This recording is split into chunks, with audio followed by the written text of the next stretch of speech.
A nation devastated by flood, crippling forex reserves, corruption, and to top it off, a grave political struggle. Pakistan is facing structural problems, and this has led to an impending crisis. To understand Pakistan's problems, let's take a look at the humble Jenga tower, a pastime for kids. The goal of Jenga is to remove bricks one by one to ensure that the tower doesn't collapse.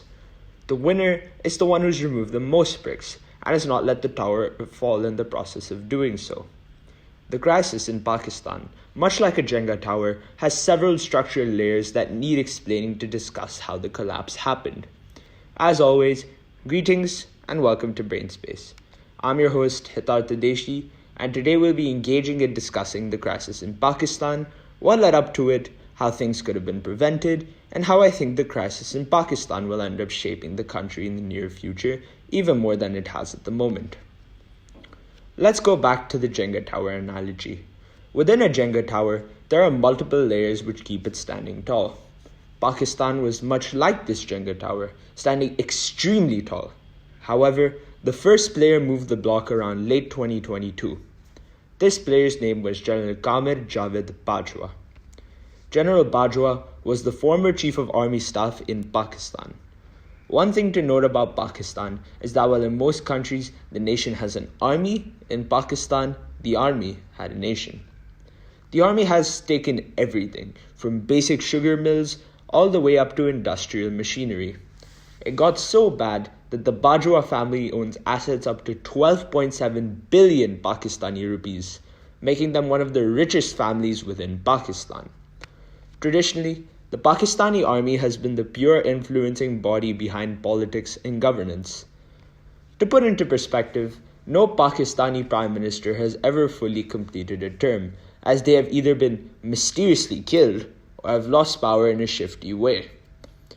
To understand how far the issue has gone, let's take a chronological look of every Pakistani prime minister and president and how they've been displaced from power. Strap your seatbelts in, because this is gonna hit hard. Liaquat Khan, assassinated. Sir Nizamuddin, government dissolved. Mohammad Bagra, administration dissolved. Chaudhry Ali, vote of no confidence. Hussain Soharwadi, suspiciously lost support within his own administration. Ibrahim Chandrigar, vote of no confidence. Sir Feroz Khan, deposed by a military coup. This brings us to 1958. Pakistan would go on to have two military leaders after this, being followed by Ayub Khan and his protege, Yahya Khan. During this time, the president was placed as the main leader over Pakistan after the 1958 coup, and the office of prime minister was dissolved. Yahya Khan was followed by Zulfikar Ali Bhutto, who then reinstated the role of Pakistani prime minister. Bhutto then served as prime minister from 1973 to 1977, after then being succeeded by General Zia al-Haq in yet another military coup. After such, General Zia was toppled and replaced by Mohammad Junejo, who was suspended due to improper constitutional conduct.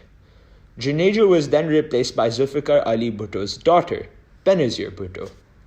Benazir Bhutto was the first elected woman to not just lead Pakistan, but a Muslim state. Benazir, however, was deposed through the ISI, or Inter-Services Intelligence, essentially the CIA of Pakistan, when they had launched Operation Midnight Jackal, turning her party members against her. This, however, would not be the last time the Bhutto family would remain in power. After Benazir followed Nawaz Sharif, the brother of current Pakistani Prime Minister Shehbaz Sharif.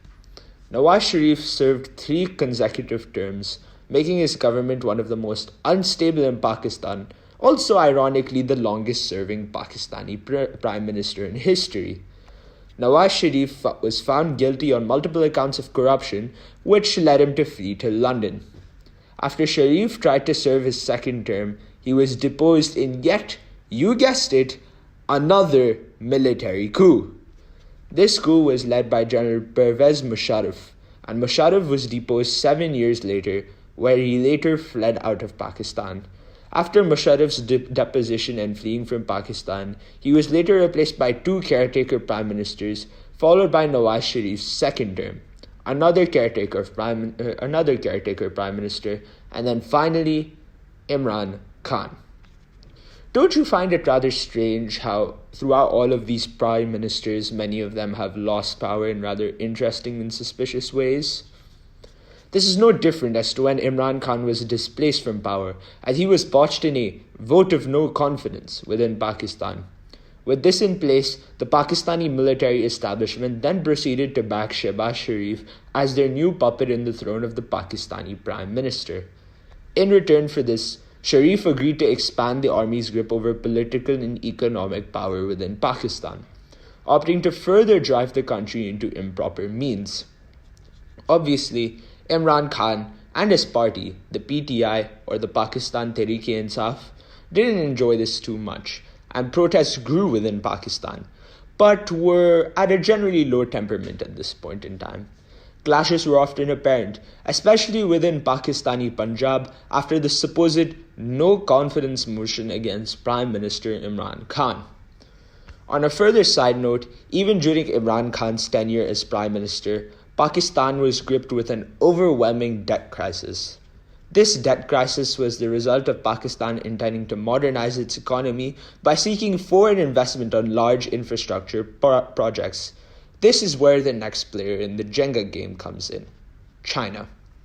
Now, China was and still is a key investor into Pakistan. The Chinese, however, were not involved in any ordinary investments in Pakistan. They seek to promote their own interests within Pakistan by launching predatory investments within the country and seeking to destabilize Pakistan's economic and political situation. This is known as debt trap diplomacy, which is essentially China's main economic and foreign policy growth driver. Coming back to Pakistan, Pakistan is also a part of the Belt and Road Initiative, which aims to revitalize the old Silk Road into a new maritime and trade corridor ran by none other than Pakistan's very trustable and totally reliable ally, China. With a massive, crippling forex debt to China, the Pakistanis began accrediting loans to different nations, such as the United States, Saudi Arabia, and more. Once these nations stopped providing loans to Pakistan due to the fact that Pakistan wasn't able to pay these back, they went to international organizations such as the International Monetary Fund, the World Bank, Arab League, and many, many, many more. However, due to Pakistan's history of not paying loans back, only the IMF agreed to such, in return for monetary reform within Pakistan, of course. Fast forward, and Pakistan isn't able to pay back its loans. The situation has gotten so bad that Pakistan's planning minister, Ahsan Iqbal, had called for the nation to cut back on chai consumption due to the fact that chai is expensive and requires borrowed money to import into Pakistan. However, due to Pakistan not being able to pay its loans back, China forced Pakistan to lease out a port within the country, in the city of Gwardar, making it a staple of the Belt and Road Initiative, as it gains a free hand over the port. Not to mention the existence of groups such as the BLA or Baluchistani Liberation Army, which targeted not just Pakistanis but also ethnic Chinese workers working on trade routes for the Belt and Road Initiative, also worked to destabilize the nation. So what happened? How is Pakistan on the brink of a civil war? Well, the Sharif government essentially called for the arrest of former Prime Minister Imran Khan on corruption charges, which remains to be highly disenfranchised and controversial within Pakistan. These changes led to Imran Khan remaining in Islamabad police custody for a few hours. With the arrest of Imran Khan came the final implosion of Pakistan. Members of his party within the Tehreek-e-Insaf began to organize protests and rallies across Pakistan, calling for the freedom of Imran Khan and the end of military influence over the economy.